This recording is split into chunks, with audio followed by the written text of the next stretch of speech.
ìbà lọ́wọ́ olódùmarè ọba tó solé ayé rọ̀ láìní ọba tó fọgbọ́n mọrí ẹni ọ̀jọ̀gbọ́n alámọ̀ tí í mọ̀nìyàn tó tún jẹ́ kí ka ìwé pẹ̀lú èmi Àmọ̀kẹ́ ọ̀sẹ̀ yìí kó ṣeé ṣe ọpẹ́ pàtàkì lọ́wọ́ eléǹgbé ọ̀run.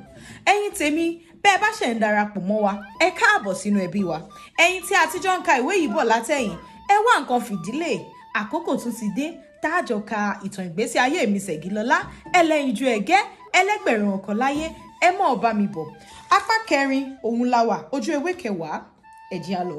mo bẹ̀rẹ̀ fojì o akéde Èkó gẹ́gẹ́ bí mo ti sọ nínú ìwé mi lọ́sẹ̀ tó kọjá wípé lẹ́yìn tí èmi Ṣẹ̀gilọ́lá ti fi òtítọ́ ọ̀rọ̀ gún Sànyà lára pé níwọ̀n ìgbà tí Sànyà ti lè jẹ́wọ́ fún mi pé èèwọ̀ ni nídìílé àwọn láti gbé ìyàwó arédè nítorí náà láúláfíà bí èdè àwọn Gambia kò tún sí ṣíṣe mọ́ lẹ́yìn pé kí Sànyà wá oní tirẹ̀ lọ kí èmi pàápàá sì wá ọkọ tèmi lọ bákan náà.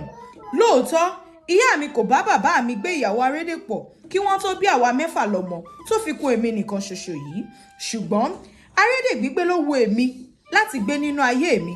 ó jẹ́ ìdùnnú ọkàn mi láti ti òrùka arédè bọ ọwọ́ pẹ̀lú èmi Ṣẹ̀gilọ́lá ẹlẹ́yinjú ẹ̀gẹ́ nìkan ni mo fẹ́ jẹ́ aya fún ọkọ tó bá fẹ́ mi láya sínú ilé. kí ni í ṣe tí èmi kò ní gbé arédè tí pé èmi Ṣẹ̀gilọ́lá kò ní ẹwà ara tó ni tàbí pé kò mọ ìwé kà tàbí mọ ìwé kọ níbí. èmi Ṣẹ̀gilọ́lá ka ìwé dé ìwé karùn-ún ní iléèwé alápàkọ.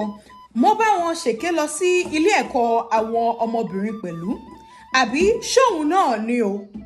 ṣé bó bá jẹ́ wípé èèyàn rí ògùn àbámọ̀ ṣe ni ṣé èmi Ṣẹ̀gilọ́lá kò bá ti gbà láti fẹ́ Sànyà jẹ́ẹ́jẹ́ ara mi láì takú wọn lé pé àforí àfọrùn kí Sànyà gbé mi ní ìyàwó arédè nítorí pé lónìí Sànyà ṣe ọmọ ènìyàn pẹ̀lú àwọn ìyàwó méjì tó ní nílé. àkọlọ́nà pòṣé sì ni Sànyà máa ń kò mí lọ́nà ní ìgboro ìlú wa yìí. ní ìgbàkúùgbà tí mo bá ti kófìrí Sànyà lórèrè ṣe ni èmi Ṣẹ̀gilọ́lá máa ń ságbá kọ̀rọ̀ láti lè faraṣoko nítorí pé ìtìjú pa mí kú ààrẹ èpè.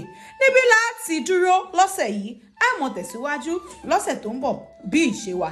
ẹ dákun ẹ bá ń pín fọ́nrán yìí kó dọ́dọ̀ àwọn tí wọ́n nífẹ̀ẹ́ sí èdè Yorùbá àṣà Yorùbá kájọ kẹ́kọ̀ọ́. èmi ni tiyín tòótọ́ Àmọ̀kẹ́ ọmọ bàbá àbílí onílù ire.